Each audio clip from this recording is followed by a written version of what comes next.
ukombozi na uponyaji. Homina Hosanna Ministry of All Nations, kutoka kwa Mtume G.K. Mwisasu.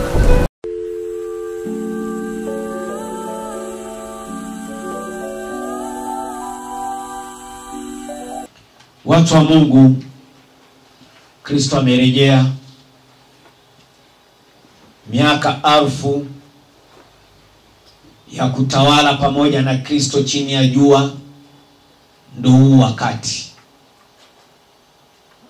Tuko mwezi wa 2 toka Kristo amerejea, katika mwaka wa kwanza ndani ya miaka 1000 ambayo shetani amefungwa na amewekewa muhuri unaothibitisha kwamba yeye ni baba wa uongo. Kwa watu wa Mungu, hii ni neema na ni baraka na ni bahati kubwa ya urejeo wake Kristo, ambao unaondoa magonjwa, shida, dhiki na matatizo katikati yetu. Watu wa Mungu, Mungu aliyenituma, Mungu aliyoko mara hapa, anajitambulisha katika upendo, unyenyekevu na uvumilivu. Ningependa umchukue huyu Mungu na umzingatie huyu Mungu. Manake wewe kama wewe, pokea ili tunda linaloitwa upendo, unyenyekevu na uvumilivu. Utaona mabadiliko ya maisha ya kwako.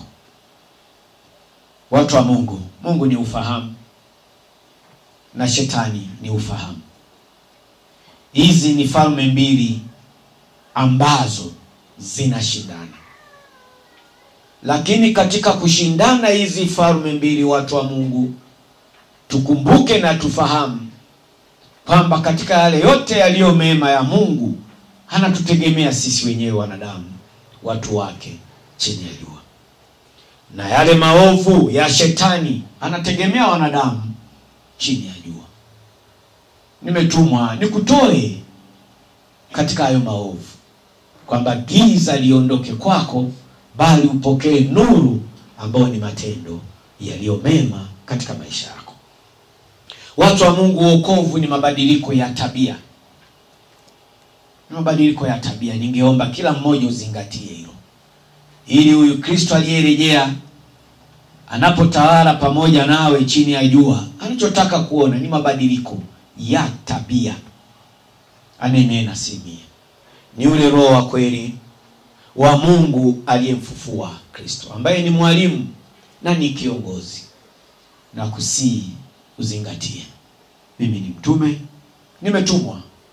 Lengo na kusudi la ujio kwenye hili anga duniani kote, Afrika nzima, Tanzania, Njombe na nyanda za juu kusini, ni kwa ajili ya kushughulikia madhabahu zako, ukoo unaotoka, kabila unalotoka. Nimetumwa nibadilishe ibada. Hakuna kuabudu miungu, hakuna kuwaendea waganga, hakuna kutambika. Ndicho nilichotumwa nacho. Na yote haya yameonekana ndio chanzo cha changamoto kwa wanadamu chini ya jua. Maana yake wewe, hayo unaopitia, chanzo chake kama ulikuwa ujui, ni madhabahu za ukoo wako, ni madhabahu za kabila lako. Mtu wa Mungu, uko mara hapa, shida unaopitia ni kwa sababu umetenda dhambi.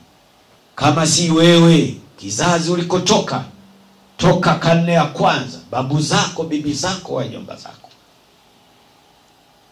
njia msalaba ni maarifa. Haya ndiyo maarifa niliyopewa kwa siku ya leo, ili niweze kuyakabidhi na uyapokee, ili uwe uponyaji kwako.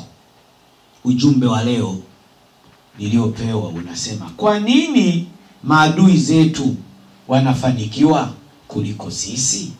Kwa nini maadui zetu, watu wa giza, watu wa mataifa, kwa nini wana mafanikio kuliko kanisa? Ndio ujumbe tunataka kujua leo. Kwa nini maadui zetu wanafanikiwa kuliko sisi? Tunasali, Tunasema Yesu ni Bwana, lakini hali na maisha tunaopitia ni ya shida kama kanisa, watu wa Mungu. Kwa leo tukijifunza na tukafahamu, tukapata ufahamu kuhusu maadui zetu ambao ni giza, kuhusu shetani na mawakala wake, ni kwa nini wamefanikiwa kuharibu maisha yetu, ndio lengo na kusudi la ujumbe wa leo. Watu wa Mungu, maadui zetu wanazidi kufanikiwa kuliko sisi wenye haki.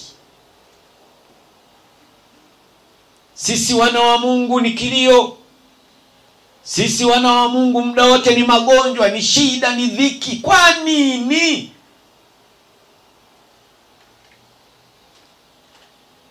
Tunachunguza, Roho wa kweli anaona maadui zetu wanazidi kufanikiwa kuliko sisi wenye haki. Ulimwengu ni wetu. Tuliumbwa kwa mfano wake yeye Mungu. Mungu hajaye kuugua, watu wa Mungu. Mungu hajaye kulala na njaa. Shida nini wewe?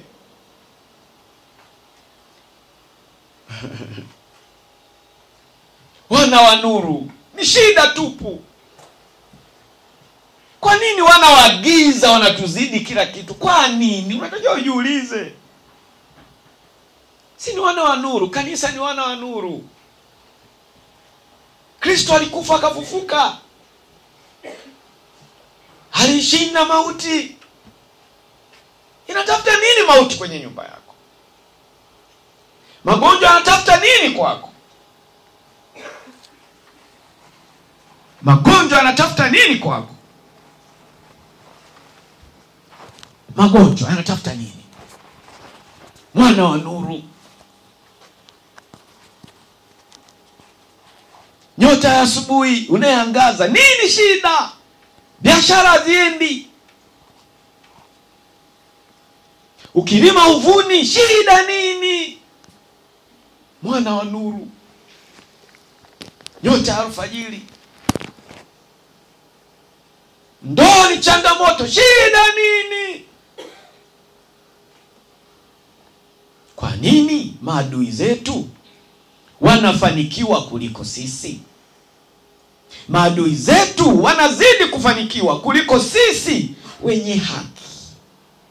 Watu wa Mungu, tuna haki ya kutawala na kumiliki chini ya jua, hatimaye tukaione mbingu. Kilo kilalo kigeuka kanisa, ni shida, ni kilio.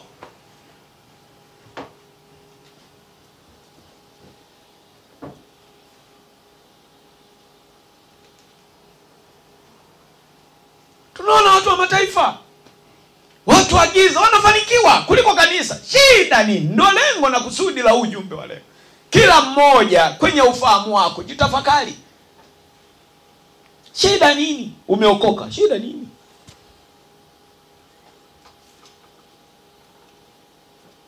Sisi wana mfalme, wana wa mfalme, tunatembea kwa mguu. Watumwa wamepanda baiskeli.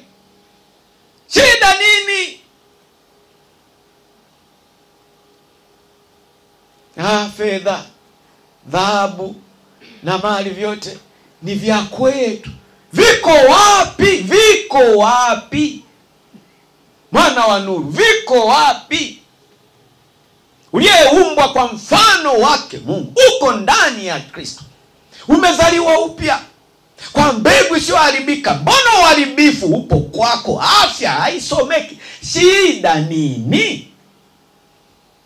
Kuna kitu tumezidiwa manake. Mbinu, maarifa. Lakini ningependa mjue na mtambue kwamba wokovu ni vita. Nadhani kanisa limezembea mahara. Lakini amini, Kristo amerejea, nguvu ya Kristo imerejea. Miaka 1000 tutatawala pamoja naye. Shetani na mawakala wake ambao ni giza sasa wako jela. Naamini sasa ni wakati wana wa nuru kutawala na kumiliki. Haleluya. Haleluya. Ni kwa nini? Mbinu. Tumeshajua mbinu zao. Na niko hapa kwa ajili ya kuachilia mbinu za adui yako.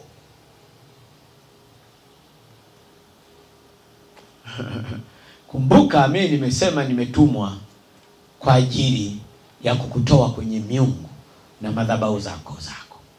Wewe uliyekubali, manake msalaba umekukomboa. Haleluya.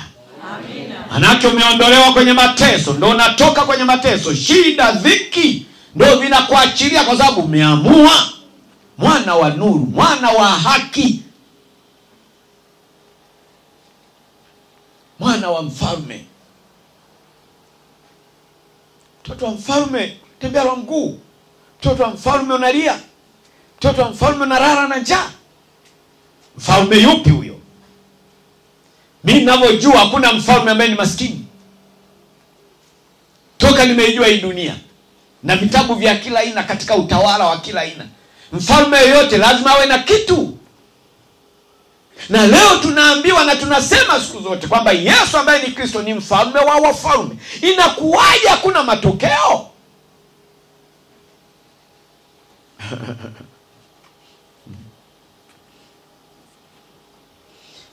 Adui ana mbinu. Mbinu.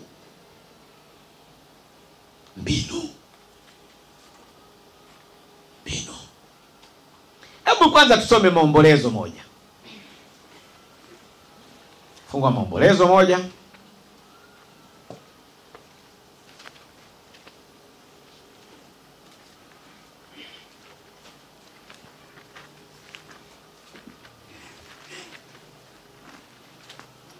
Maombolezo 1.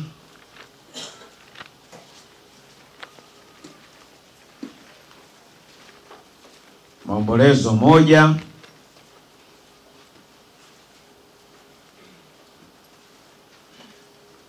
Maombolezo 1.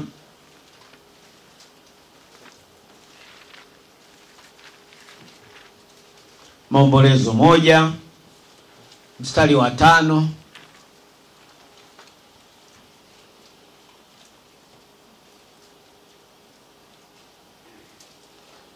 Maombolezo 1 mstari wa 5, neno la Mungu linasema watesi wake wamekuwa kichwa. Watesi wake wamekuwa kichwa. Manake adui amekuzidi. Manake kanisa limezidiwa na adui. Ndio manake. Kumbukeni kila mara wanapenda kuwafundisha na kuwaelekeza kwamba wachawi ndo adui namba 1 wa kanisa. Kwa kama hapa tunashuhudia kwa kupitia hili neno kwamba watesi wake wamekuwa kichwa, yani manake wachawi wamekamata kanisa. Ndio maana kanisa halina matokeo. Ndio maana watu waliokoka hakuna matokeo. Yesu ni Bwana, hakuna kitu. Hakuna kitu. Kuna kitu. Watesi wake wamekuwa kichwa, adui zake ufanikiwa.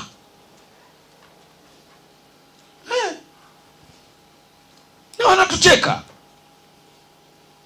Na yote wanatucheka ni kwa sababu mbinu, maarifa hatuna sisi, wao wametuzidi. Ndio maana yake. Kwa nini maadui zetu wanafanikiwa kuliko sisi wana wa nuru? Hata jiulize.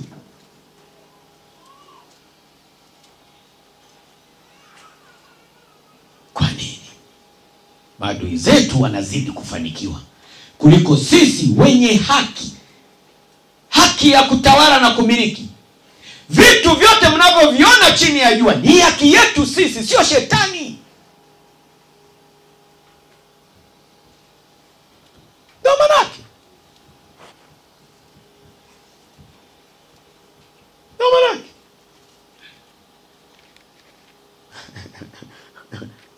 Watesi wake wamekuwa kichwa.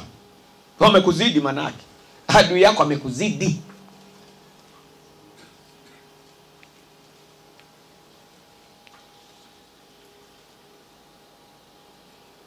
Tunateseka hata kwenye mitaa tunaoishi, vitu vingi tunasingiziwa ni kwa sababu hatuna utambulisho wa maisha. Hatuna. Ndio maana tunaleta imani yetu kwamba imani yetu sisi hairuhusu kujiungamanisha na michango ya misiba. Lakini kwa sababu maisha yetu hayajitambulisha, wanasema sisi tunakimbia, hatuna nini? Waliola ni waongo. Simulisikia yule pepo siku moja hapa alisema haku kwa sababu mitani wengi sasa hata wale ambao hawasali yomina. Unaona? Maana yake tunaonyesha sisi hakuna shekeli. Tunajifanya imani yetu ya omina hairuhusu sisi kuchangia misiba, kumbe shekeli.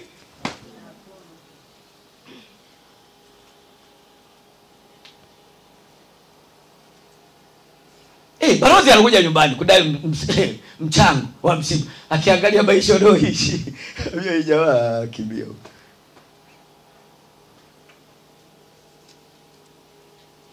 Mpendwa, Bwana Yesu asifiwe mpendwa. Jina la Bwana kwenye nini kuimidiwa? Limidiwe kwenye nini? Kuimidiwa ni uwezo na mamlaka ya umiliki na kutawala. Wapi wewe? Yesu ni Bwana. Yupi Yesu anayekohoa yupi? Kiangalia watoto wetu wanatia huruma. Yesu Bwana yupi?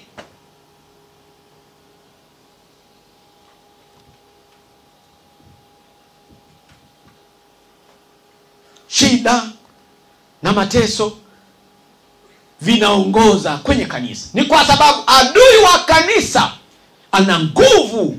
Adui wa kanisa ana mbinu.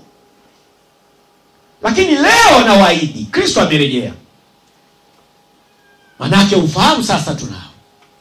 Hatutakuwa tayari adui yetu hawe zaidi yetu. Haleluya. Amina. Haleluya. Hacha hofu na mashaka. Menelewa mtu wa Mungu. Hacha. Watesi wake wamekuwa kichwa, adui zake ufanikiwa.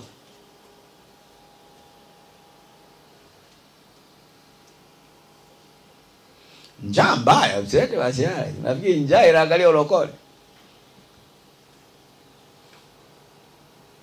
Nao watu wa mataifa, watu wa giza, kwa sababu wao wamefanikiwa. Maana wanatutumikisha sisi. Kristo amerejea. Yesu ni kila kitu. Odi kwa mataifa, naomba kibarua.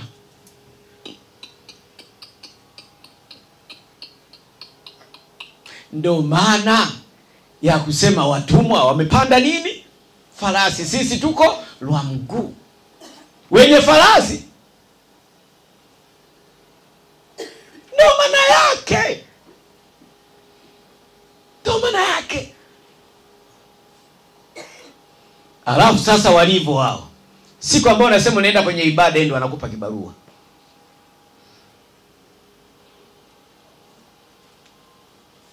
Mbaya nyinyi. Msilete masiara. Umekwetua nyumbani kwa huyo wa mataifa wewe. Alafu anakukopa. Mko hapa. Yesu ni Bwana. Yesu akopwi. Unaondoka hapa umepewa chai na viazi. Deni kesho kutwa umetumia nguvu yako. Mko hapa. Ndio maana huu ujumbe watesi wake wamekuwa kichwa. Ndio maana yake. Adui zake ufanikiwa. Wewe sasa wapi? Mnaishia tu pale na kajembe kako na kuitwa kwa mataifa. Muombe adui yako aishi miaka mingi ili ashuhudie. Unavolala na njaa.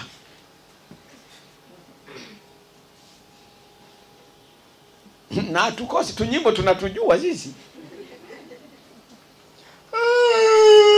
Muombe adui yako.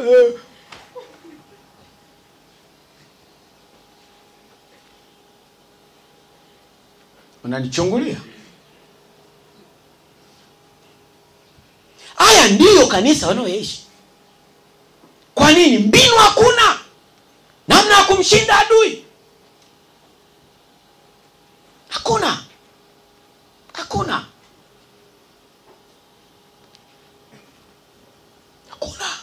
Kwa hiyo leo nitawapa ni mbinu gani ambazo adui anatumia ili wewe kalime vibarua vyake. mko hapa. Kwa sababu tumesema fanya tu kazi ndio mnaenda kulima vibarua. Anakukopa na kukukopa. Na naumia. Msete basiara. Mko hapa. Na yote ni kwa sababu maarifa tu hamna. Kristo amerejea ila huna maarifa tu.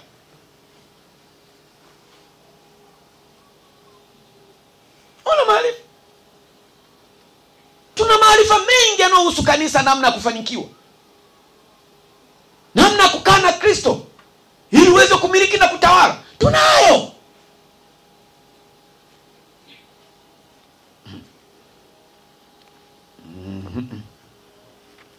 Wengi kanisa wamenaswa kwenye dhambi kwa sababu ya shida tu. Shida. Unajua mtu akijua madhaifu yako hata kuchezea wewe. Ndio nisaidie kazi. Menda hapa unapewa chakula tu. Kesho nabeba na watoto wako huko kwa mataifa. Hapo mko pale na kabibilia sasa. Sasa mwenye nyumba amezunguka yuko upenuno, wewe na mwanao mnaanza kuimba. Muombe adui yako aishi miaka mingi. Aishi miaka mingi wapi? Adui yako aondoke. Mimi nawapa maarifa. Umuombe adui yako ashuhudiwa. Mwenzio kila siku ana sadaka, anatoa kwa mganga wake, wewe unakufinywa kila siku. Afu huyo endelee kumuombea. Unaona maarifa, udhaifu tulionao kama kanisa. Yaani mimi badala ya kupambana kummaliza adui na muombea adui aisha shuhudia kwangu, wapi bwana wewe? Mimi nimetumwa ni mtume, niko kazini. Amen. Mimi silali wanangu, niwaambie ukweli, mimi silali. Yoyote nitakayekutana naye mimi, mwenye hila na hii huduma, mwenye hila na yule ambaye ameambatana na mimi, lazima aondoke. Haleluya. Haleluya. Ashuhudie tunavyoishi kivipi. Hakuna. Usidanganye mtu. Usidanganye mtu. Tumia hiyo nafasi. Tuache maombi dhaifu hayo. Huo ni udhaifu wa kanisa. Huo ni udhaifu. Huo ni udhaifu. Ya unamwona usao ni adui yako. Sijui lakini. Ila mimi nimetumwa nikupe hayo maarifa. Zaburi 37 mstari wa 32. Hapana. Muombe adui yako. Alafu kale ka wimbo mnako hata majumbani. Kachome moto. Amina. Pumbafu. Ule ni ujinga, ni udhaifu. Unafifishiwa ufahamu wako. Adui unatakiwa mtandike, mpige aondoke. Sawa watu wa Mungu. Punguza mzigo. Mimi usicheke na mtu. Hatuwezi tukacheka na adui hata siku moja. Hata kumaliza yeye. Wangapi mnako kasidi nyumbani? Kakanda. Oh, cheki wewe anacheka. Praise mzimu na kasidi kenyako. Muombe adui yako. Aishi miaka na ataishi miaka mingi, utasota wewe. Nyota sikaishikilia nyota yako. Kwa aishi miaka mingi na nyota yako. Unajua si mijinga sana.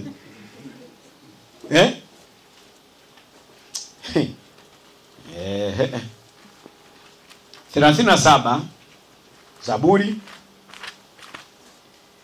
37 mstari wa 32.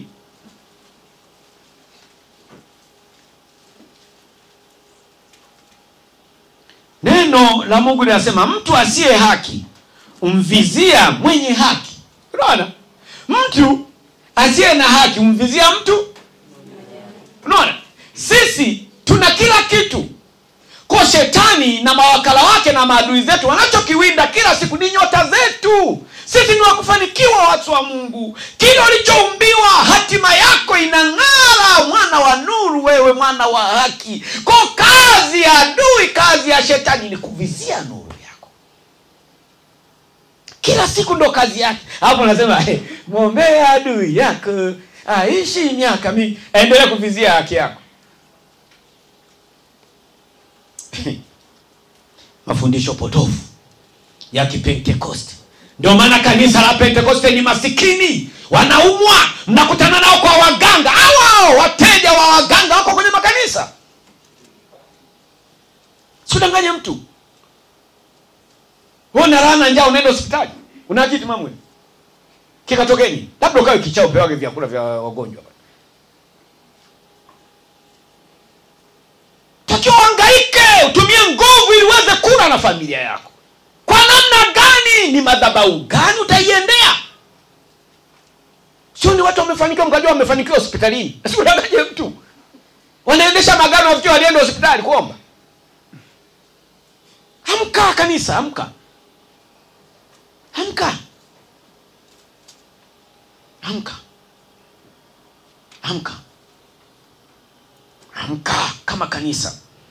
Mtu asiye haki umvizia mwenye nini? Mwenye haki. Na kutafuta jinsi ya kumuua. Hatima yako. Leo ukifunguliwa, leo ukikombolewa hapa, usijisahau wewe, ni vita. Leo nakurejesha kutoka kuzimu. Huyo mjombako, huyo babako, huyo shangazi yako, huyo jirani yako, kazi yake, yale maisha anayoishi anatumia nyota yako wewe. Inaporejea leo, hebu kaa na Kristo ipasavyo. Yule anarudi kuhangaika. Si mnakumbuka basi siku moja mliambiwa kwamba nyinyi mmezoea shida. Yaani mtu tunakomboa nyota, alafu huyo adui wa nyota yako anasema wewe acha bwana, wewe umezoea shida. Yaani si kanisa tumezoea shida. Jamani, kuna mtu anayezoea shida? Sasa nyinyi kanisa vipi? Mnaambia nyinyi mmezoea ndio asili yenu maana yake.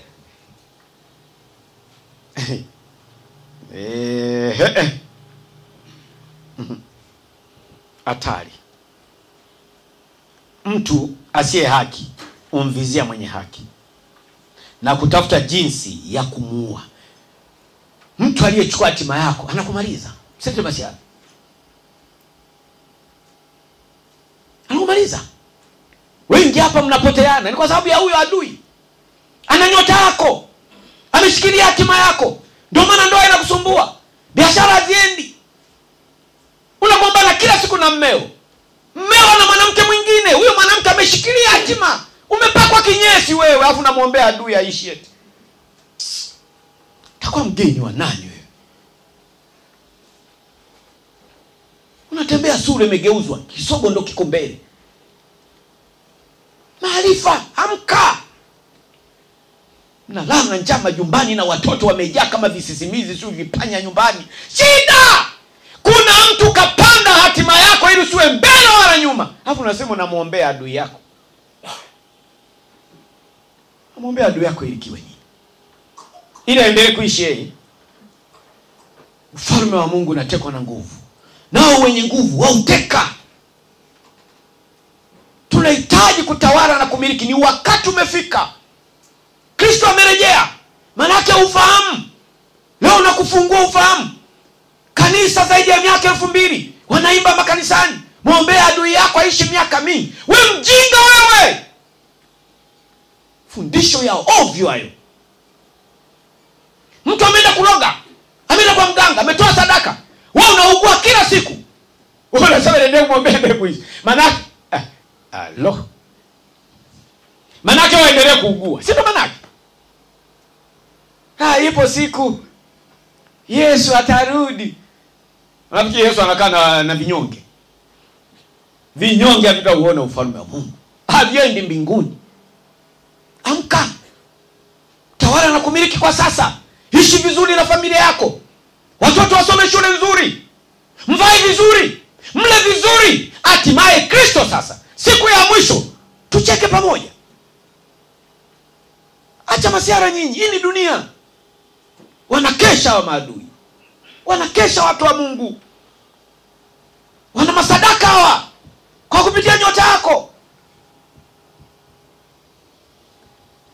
Anachokitazama zaidi kwako, yani mbinu moja hapa anayoitumia. Yani anachoangalia wewe unapenda nini? Unapenda nini? Adui. Unajua mate sio kama mate ya warokole hataki asusa. Sasa nikakuonyesha chips, kumbe ndo ana nyota yako.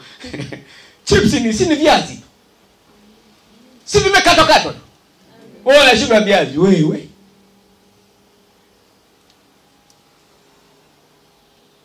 Chips ni viazi. vilivyokatwa katwa, vimepunguzwa unene, ndio chipsi.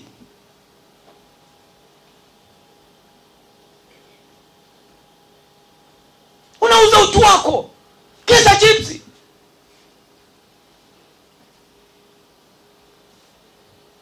Unauza utu wako mtu wako, yani mlokole kisa soda kama soda hii inaitwa soda, hii inauzwa harufu hii.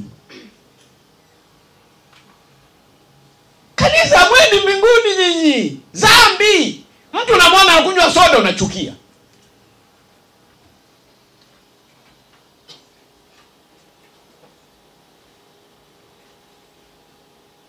Zile soda hata unaweza kutengeneza, basi tu ni makemiko fulani hayapo tu. Nikupe mbinu leo ukatengeneze nyumbani kama unataka kunywa soda.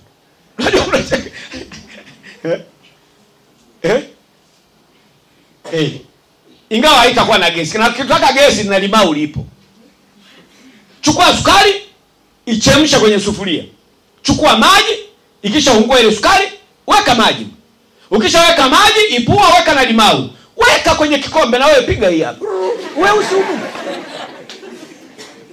Mimi nawapa maarifa, nimepitia hayo maisha. Kwani soda ni nini? Mnacheka. Nawapa maarifa, unajua kuna vitu vingine mnachukua dhambi ambayo ni umaskini wa ajabu. Chukua sukari, weka kwenye sufuria, chemsha iungue. Ikishaungua ile sukari, sina kwa na weusi. Chukua maji. Ukishachukua maji, weka mle. Ukishaweka mle yale maji, yanageuka rangi. Yakishageuka rangi, ipua. Chukua limau. Weka mle. Unapata ladha nzuri na baba.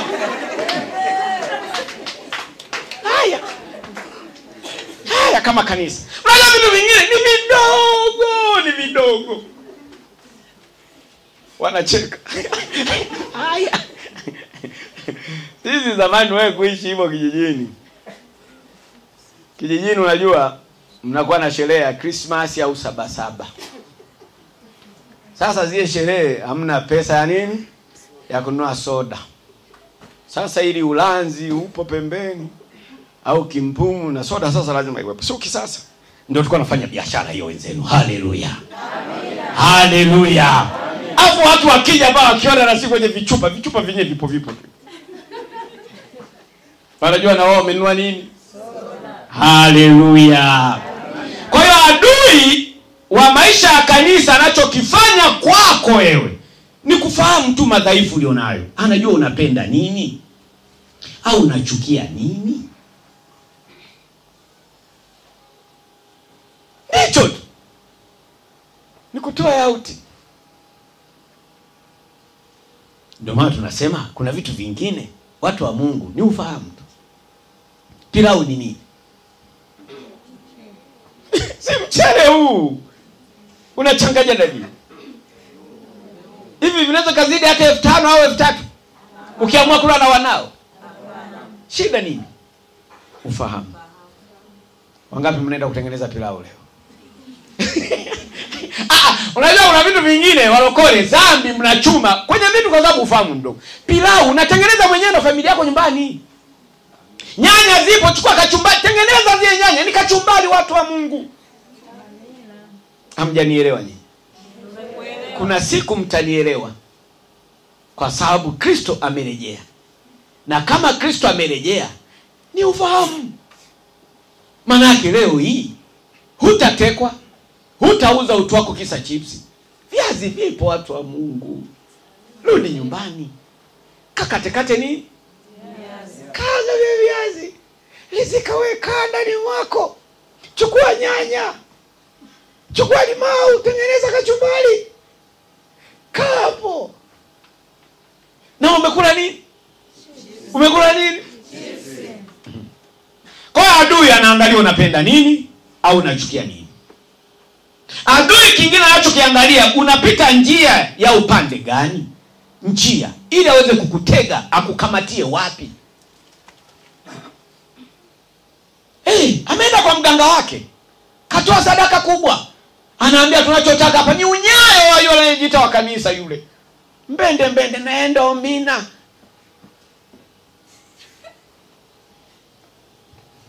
Una maarifa. hata kikanyaga chini unyayo hauchukuliwi. Haleluya. Wewe kulikoni njia panda? Kulikoni unaogopa kupita njia panda ulio huko? Tasa we.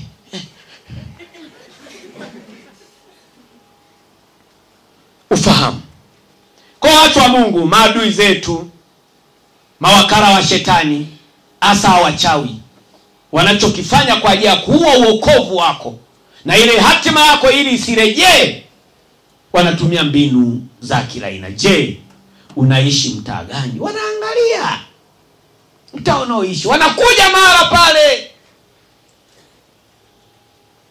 Ndio maana tulali, tunakesha, tunaachilia upanga unazunguka Omina. Wakija wanakutafuta, hawakuoni. Tumeimba leo hapa, umefunikwa na damu ya nani?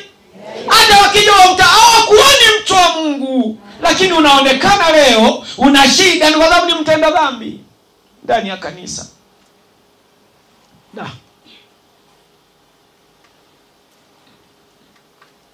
Waliokoka kanisa, walio wengi wamejisahau sana.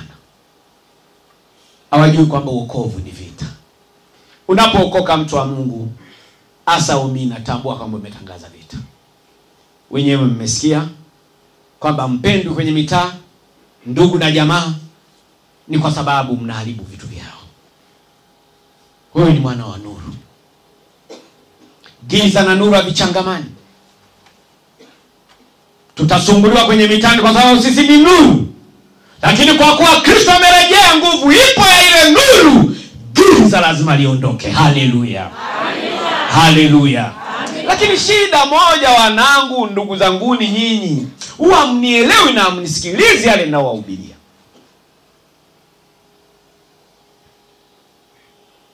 Jana nimeenda kwa bwana Omina mmoja kumuombea nyumbani. Na kwenda kukuta tena kiti cha ngozi kile. Na kila siku yuko madhabahuni. Nimetangaza hapa, vitu vya asili chomeni majumbani.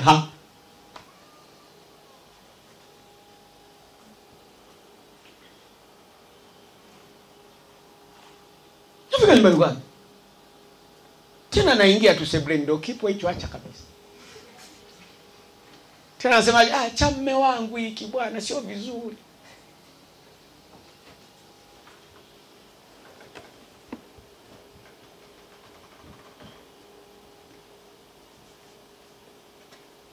Wokovu ni vita. Ndio maana leo hii wanakuchagulia kwa kusali.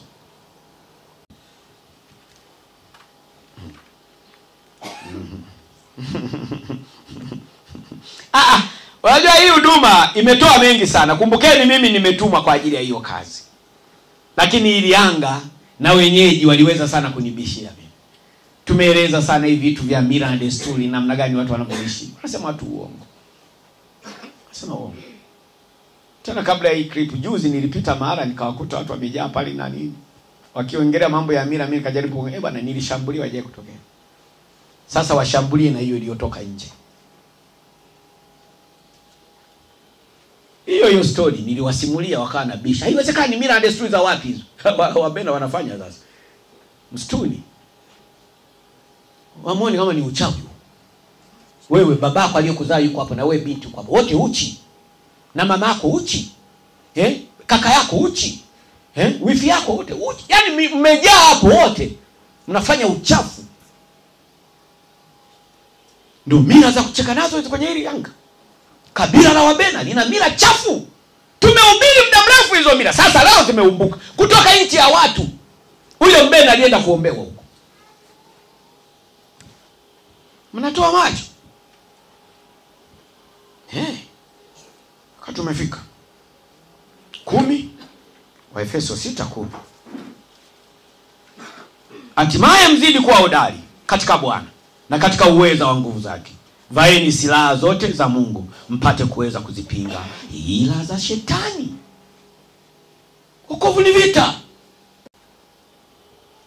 Wewe wa kuzimu.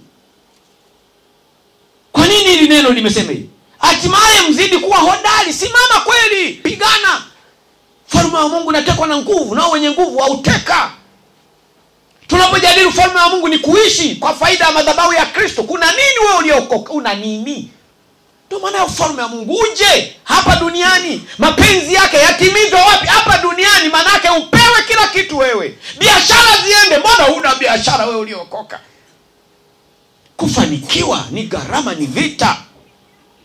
Hatimaye mzidi kuwa hodari katika Bwana na katika uweza wa nguvu zake. Vaeni silaha zote za Mungu mpate kuweza kuzipinga hila za shetani. Hila za nani? Hila za nani? Analala na kesha huyu ili wewe usitoke hapo ulipo. Kwa nini? Utajenga ufalme wake Mungu. Ndio maana mfanye biashara mnalima vibarua. Na kero iliyo kubwa unalima kibarua afu hawakulipi. Na shuleni mtoto amefukuzwa. Meambulia tu nini umepewa sio vichipsi huko kwenye hiyo nyumba. Mwana wa nuru, mwenye haki, mtoto wa mfalme. Farasi imeenda wapi? Haya magari ni asili yetu sisi, sio hawa jamaa wamepekua tu. Kuvaa vizuri ni asili yetu sisi, sio wao. Ndio maana leo mnahubiriwa tu na mapentekosteni. Kwenda saruni zambi. Tuikuvaa. Hao ni mashetani hao makanisa. Kwa maana wa nuru wewe ni kukomaa tu uso utafikiri nini yani?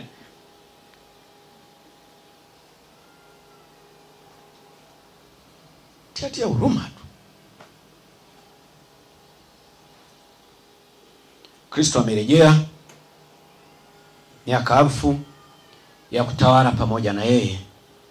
Sasa ni mwezi wa 2 toka amerejea wa kutawala na kumiliki. Amefungwa miaka 1000, kapigwa muhuri. Na ule muhuri aliopigwa, maana yake hawezi akalidanganya kanisa. Kama wao walisimama wakasema fedha, dhahabu na mali ni vya kwao, walikuwa waongo. Na ili tuthibitishe lazima tumiliki na kutawala. Tumwambie Kristo aliyerejea aachilie kwetu. Haleluya. Amina. Haleluya. Na akisha achilie, hebu tuvionekane. Nunua huyo farasi. Vaa vizuri wewe, kula vizuri wewe. Watoto wawe vizuri.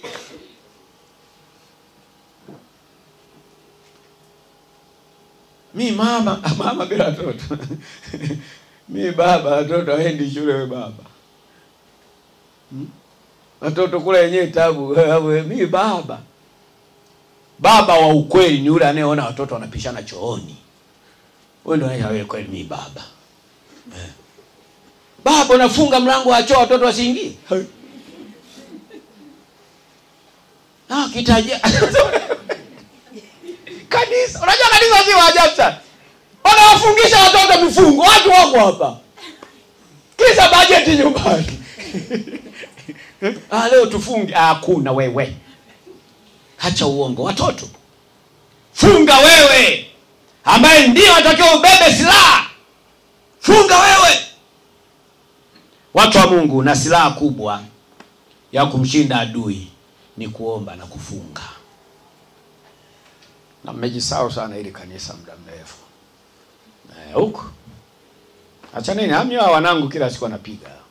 Sio nataka kuwahudumia nyinyi, wamejitoa hawa. Lakini nyinyi huko mmejisahau. Mtume hakuna, funga.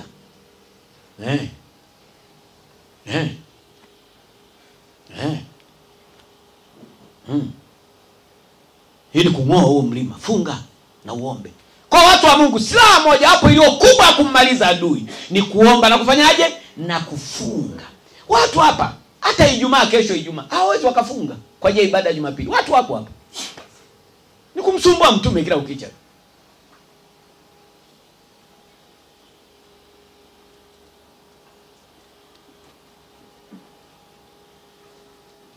Yaani mtu aweza kamaliza mfungo wetu wa 3 kavu siku moja tu, masaa mangapi hoi?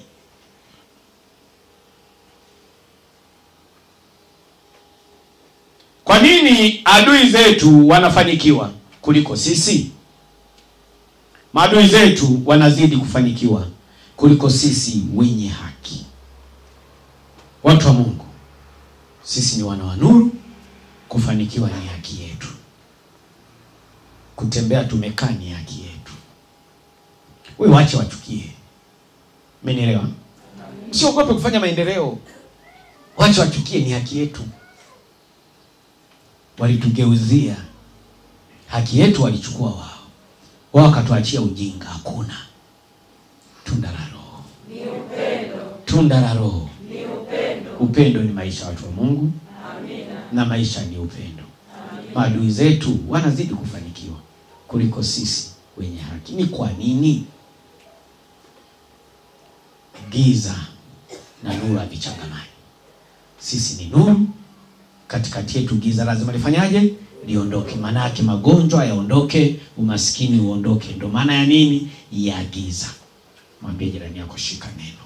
Shika neno. Mwambie tena, shika neno. Amina. Watu wa Mungu tusimame.